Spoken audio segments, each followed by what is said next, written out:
नमस्कार, बहुत स्वागत है आप सभी का। आपके साथ मैं पल्लवी रविंद्र सिंह और सीधी तस्वीरें आपको विधानसभा से दिखाएंगे, जहां पर पहले सत्र का जो कार्यकाल है वो लगातार जारी है। ईआरसीपी पर चर्चा की जा रही है, सुनिए आप। राजस्थान की जनता ने आपको जवाब दिया है। माननीय अध्यक्ष महोदय, आपने मुझे राज्यपाल महोदय के अभिभाषण पर बोलने का अवसर दिया, इसके लिए मैं आपका अभिनंदन करता हूँ। महामहिम राज्यपाल महोदय के वक्तव्य को यहाँ पर पढ़ा गया, अभिभाषण पढ़ा गया और पिछली सरकार की कमियों और उपलब्धियों के बारे में जो लेखा जोखा रखा गया, लेकिन उस लेखे जोखे के अनुसार यह सामने आया कि गत सरकार, कांग्रेस की सरकार, गहलोत की सरकार सिर्फ घोषणाओं की सरकार रही है। सुनने के बाद अच्छा ऐसा लगा कि 5 साल तक कांग्रेस की सरकार मात्र होटलों में रही और जनता के साथ कुठाराघात करने का काम किया।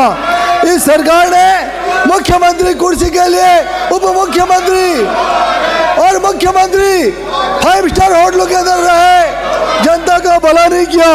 यह जनता का भला नहीं करने के कारण आपको विपक्ष से बैठना पड़ा। सारे जनहित के काम बंद हो गए। यह सरकार, आपकी सरकार जनहित के कार्यों को कराने में नाकाम रही। ये पिछले 5 साल की सरकार सिर्फ महाभियाओं के हाथों में खेलते रही और राजस्थान के अंदर अराजकता का माहौल पैदा करने का काम आपने किया। आपकी सरकार सुशासन नहीं दे सकी, राजस्थान का चौमुखी विकास करने में फेल रही।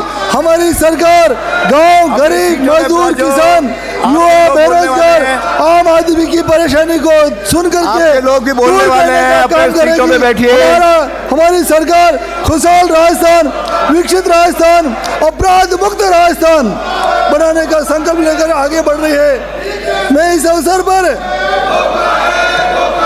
माननीय अध्यक्ष महोदय, हमारी सरकार कानून व्यवस्था को पुख्ता करेगी, लेकिन पिछली सरकार में कानून व्यवस्था बिल्कुल खत्म हो गई थी और ऐसा लगता था जिसकी लाठी उसकी भैंस, ऐसी कहावत चरितार्थ हो गई। पिछली सरकार में बहन बेटियां, महिलाएं सुरक्षित नहीं थी। थानों में, चिकित्सालयों में महिलाओं की आबरू को लूटा जाता रहा, रक्षक ही भक्षक बन गए। ऐसा लग रहा था कोई भी सुरक्षित नहीं है। व्यापारी सुरक्षित नहीं थे, बहन बेटियां सुरक्षित नहीं थी, उद्योगपति सुरक्षित नहीं थे, पुजारी, संत, महात्मा भी सुरक्षित नहीं थे। दलितों पर अत्याचार किए जाते रहे, सरकार मूक दर्शक बन करके देखती रही। निर्दोष लोगों पर गोलियां चलाते रहे, जिसका परिणाम यह रहा कि राजस्थान अपराध की भट्टी के अंदर जलता रहा। राजस्थान तुष्टिकरण के आधार पर यह सरकार को चलाती रही। उदयपुर में दिन दहाड़े कन्हैयालाल की हत्या हो जाती है।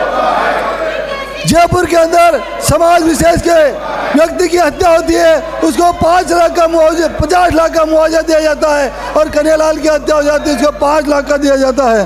भीलवाड़ा में अशोक दाभड़े की हत्या होती है। चित्तौड़ में रतनलाल सोनी की हत्या होती है। जयपुर के अंदर महिला शिक्षक को दिन दहाड़े जिंदा जला करके हत्या कर दी जाती है। इस प्रकार से यह सरकार पूरी तरह से तुष्टिकरण के आधार पर चलाने का काम आपने किया। माननीय अध्यक्ष महोदय, मैं आपसे निवेदन करना चाहता हूँ, पिछली सरकार पूरे राजस्थान को भ्रष्टाचार की भट्टी में झोंक करके रख दिया। इस सरकार, पिछली सरकार में भ्रष्टाचार बनवा, जमीनों में भ्रष्टाचार, जमीनों के आवंटन में भ्रष्टाचार, बिजली की खरीद में भ्रष्टाचार, कोयले की खरीद में भ्रष्टाचार, नरेगा की कार्य में भ्रष्टाचार।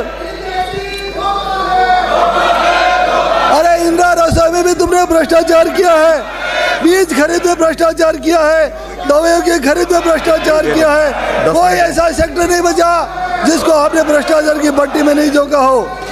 राजस्थान के अंदर 24 बार पेपर लीक करके युवा बेरोजगारों के साथ अन्याय करने का काम आपकी सरकार ने किया। इस पूरे राजस्थान को आपने नाथी का वाड़ा बना करके बेरोजगार युवाओं के साथ धोखा करने का काम किया, पेपर लीक करने का काम आपने किया और पीएससी की परीक्षा की मेरिट में आने वाले बेरोजगार युवाओं के हक को छीन करके आपने अपने रिश्तेदारों को आरएस बनाने के लिए उनका सहयोग करने का काम किया।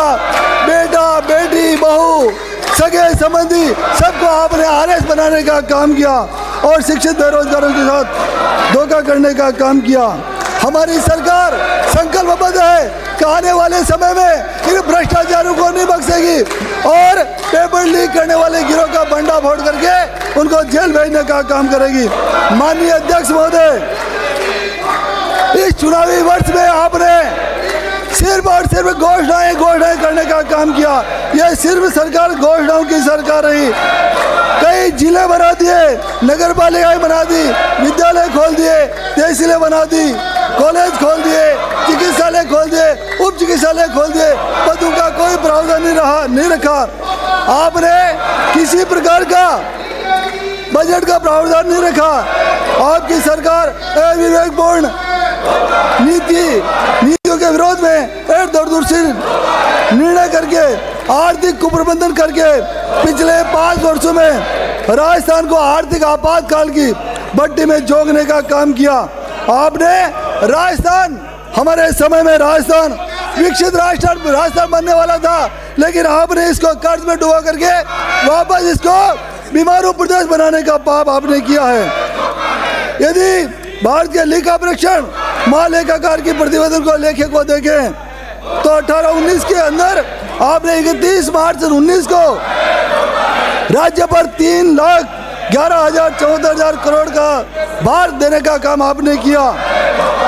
प्रति व्यक्ति ऋण 40,300 करोड़ रुपए का 40,300 रुपए का प्रति व्यक्ति भार आपने डालने का काम किया।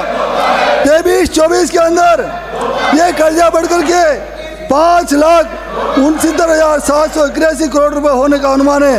प्रति व्यक्ति कर्जा 70,400 करोड़ रुपए का होने जा रहा है। मैं निवेदन करना चाहता हूं आपसे माननीय अध्यक्ष महोदय, यह सरकार गरीब कल्याण की सरकार नहीं थी।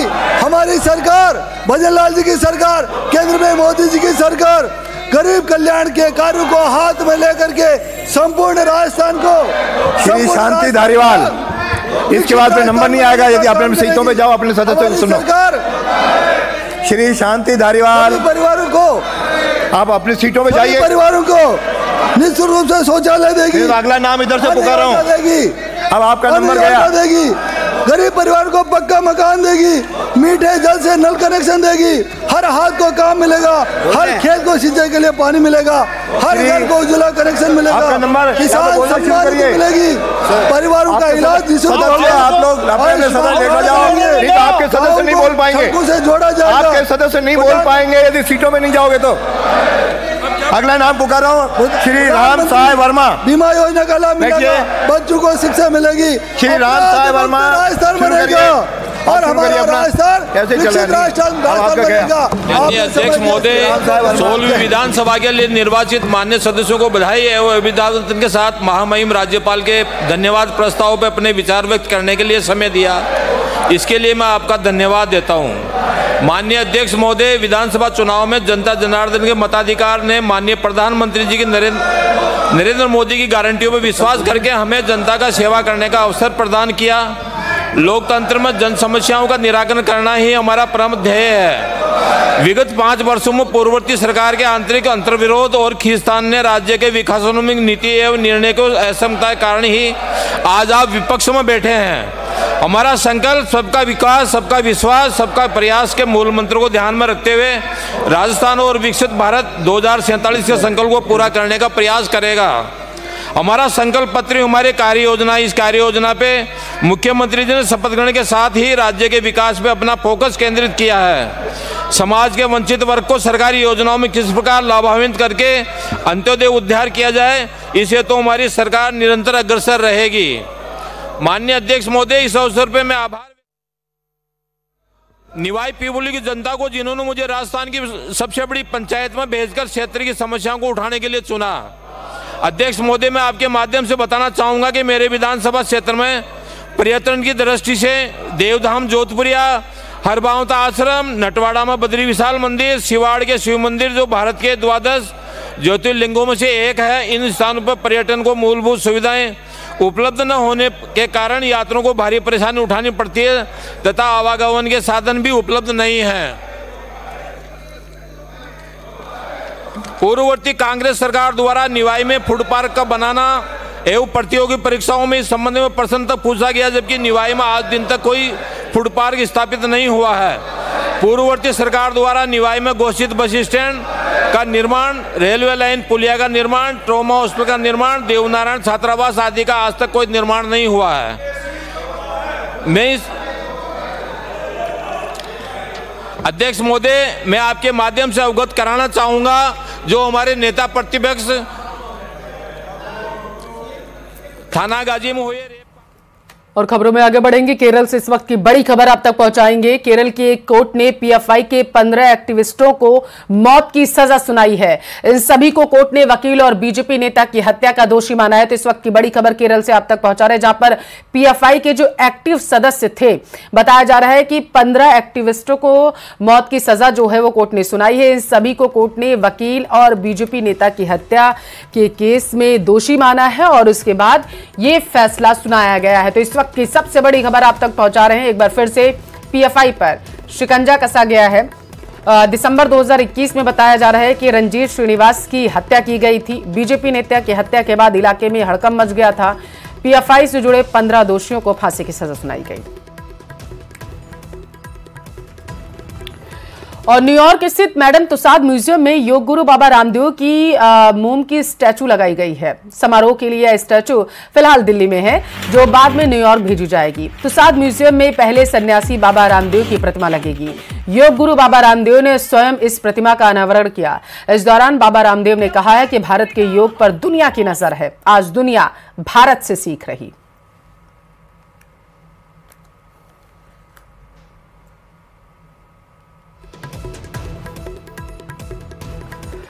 वहीं बाबा रामदेव के प्रवक्ता ने ट्वीट किया है। उन्होंने कहा है कि स्वामी जी ने महान ऋषि परंपरा को ऐसे चरितार्थ कर दिया कि भारतीय सनातन योग परंपरा का विश्व कृतार्थ हुआ है। जब भारतीय संस्कृति मान्य होती है, तब हमारी जीवनावृत्ति धन्य हो जाती है।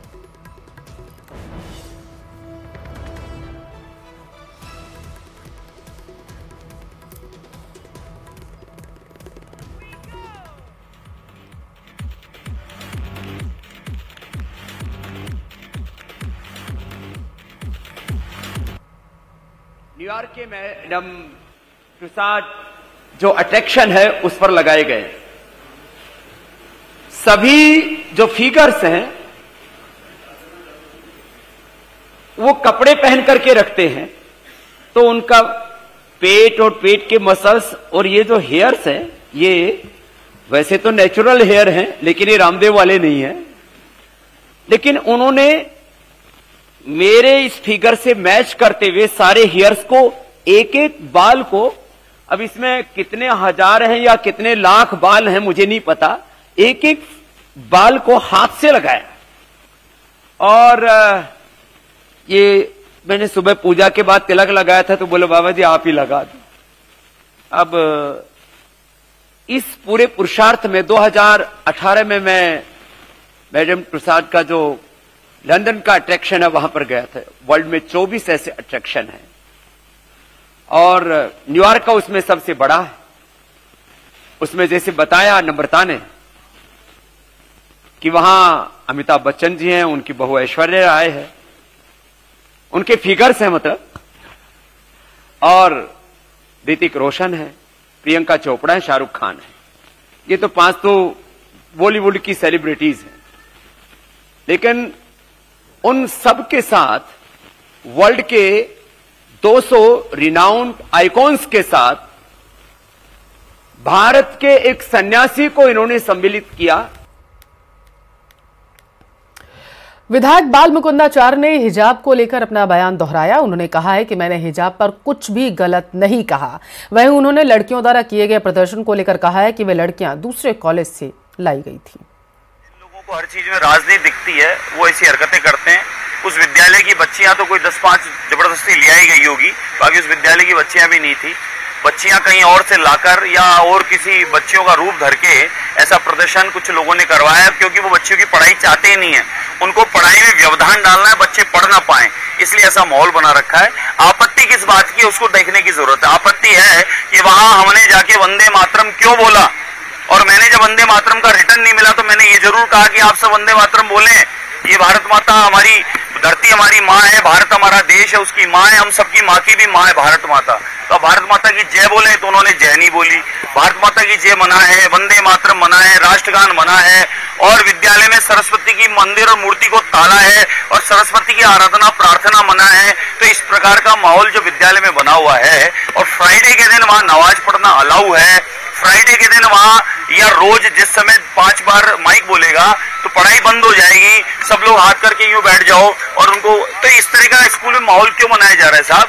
वहां बहुसंख्यक समाज की बच्चियां भी है, उन्होंने शिकायत की है मुझे कि साहब हमारे स्कूल में इस प्रकार का माहौल है, क्लासों में नमाज पढ़ने का कहा जाता है, और बच्चियों ने स्कूल इसलिए छोड़ा है कि उन पर प्रेशर है कि उर्दू पढ़ना तुम्हें अनिवार्य है, उर्दू तुम्हें पढ़नी पड़ेगी। उनके वीडियो मेरे पास में बच्चियां शिकायत करी इस बात की। तो स्कूल जो है अध्ययनशाला, ज्ञान का मंदिर, वहां पर बच्चियों में इस प्रकार का भाव डालने, 2 ड्रेस कोड डाल के क्या आप मैसेज देना चाहते हो? जब स्कूल प्रशासन का निर्धारित ड्रेस कोड तो उसके आधार पर रहना चाहिए सर। चलिए, दिल्ली से इस वक्त की बड़ी खबर आप तक पहुंचाएंगे। बीजेपी महामंत्रियों की बैठक आज होगी शाम 6 बजे। बताया जा रहा है कि महामंत्रियों की बैठक जो है वो होगी। बीजेपी अध्यक्ष जेपी नड्डा की अध्यक्षता में इस बैठक का आयोजन किया जा रहा है। लोकसभा चुनाव की तैयारियों को लेकर बैठक में मंथन किया जाएगा। तो बड़ी खबर दिल्ली से है। बीजेपी अध्यक्ष जेपी नड्डा की अध्यक्षता में बेहद ही महत्वपूर्ण बैठक का आयोजन किया जाएगा, जिसमें लोकसभा चुनाव की तैयारियों पर चर्चा होगी। जयपुर का रुख करेंगे, जहां से बड़ी खबर है। राष्ट्रपति के प्रदेश दौरे पर अपडेट पहुंचाएंगे आप तक। फरवरी के दूसरे हफ्ते में राजस्थान आएंगे महामहिम। फरवरी के दूसरे हफ्ते में प्रदेश दौरे का उनका कार्यक्रम जो है वो बन रहा है। 12 से 14 फरवरी के बीच राष्ट्रपति द्रौपदी मुर्मू जो हैं वो राजस्थान आ सकती है। महेंद्रपुर बालाजी के दर्शन करेंगी राष्ट्रपति द्रौपदी मुर्मू। तो इस वक्त की बड़ी खबर जयपुर से आप तक पहुंचा रहे हैं। फरवरी के दूसरे हफ्ते में राजस्थान आएंगी राष्ट्रपति। राष्ट्रपिता महात्मा गांधी की आज 76वीं पुण्यतिथि है, और इस अवसर पर सचिवालय में सीएम भजनलाल ने बापू को श्रद्धांजलि दी, उन्हें नमन किया, पुष्प अर्पित किए।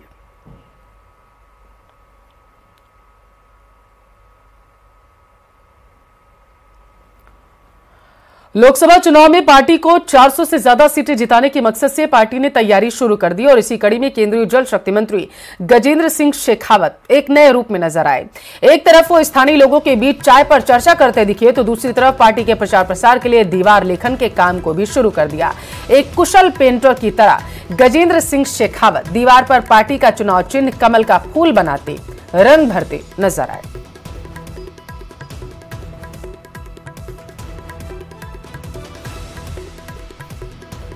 और उधर पूर्व मुख्यमंत्री और बीजेपी नेता वसुंधरा राजे झालावाड़ दौरे पर हैं, और इस दौरान राजे ने शहर के डाक बंगले में बीजेपी नेताओं और कार्यकर्ताओं से मुलाकात की, जिले के विकास कार्यों को लेकर फीडबैक लिया, साथ ही बीजेपी के लोकसभा चुनाव कार्यालय का शुभारंभ भी किया। इस दौरान राजे ने कहा है कि झालावाड़ 12 संसदीय क्षेत्र वर्षों से भाजपा का अभेद्य गढ़ रहा है, और इस बार भी कार्यकर्ता अपनी मेहनत से इस अभेद्य गढ़ को बनाए रखने में कामयाब साबित होंगे। और कार्यकर्ताओं के साथ मुलाकात के बाद राजे ने डीएमएसपी के साथ कई प्रशासनिक अधिकारियों के साथ बैठक कर विकास के मुद्दे पर चर्चा की, दिशा निर्देश दिए।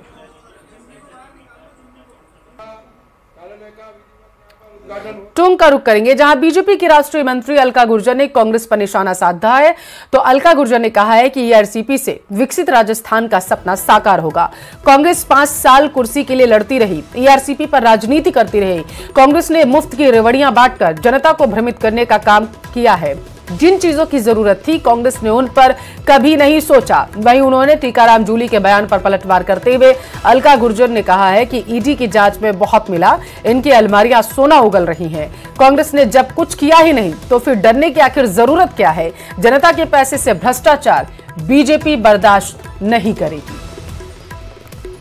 ईआरसीपी लॉन्ग अवेटिंग प्रोजेक्ट था, वसुंधरा जी की सरकार में चालू हुआ था, लेकिन समय कम था। तो अब जब कांग्रेस की सरकार आ गई, जो निरंतर या तो कुर्सी की लड़ाई में रही या राजनीति करती रही, मुफ्त की रेवड़ियां बांटकर उन्होंने समझा कि जनता को बरगला लेंगे, जबकि वास्तविक रूप से जिन चीज़ों की जरूरत थी उसके बारे में कांग्रेस की सरकार ने कभी नहीं सोचा।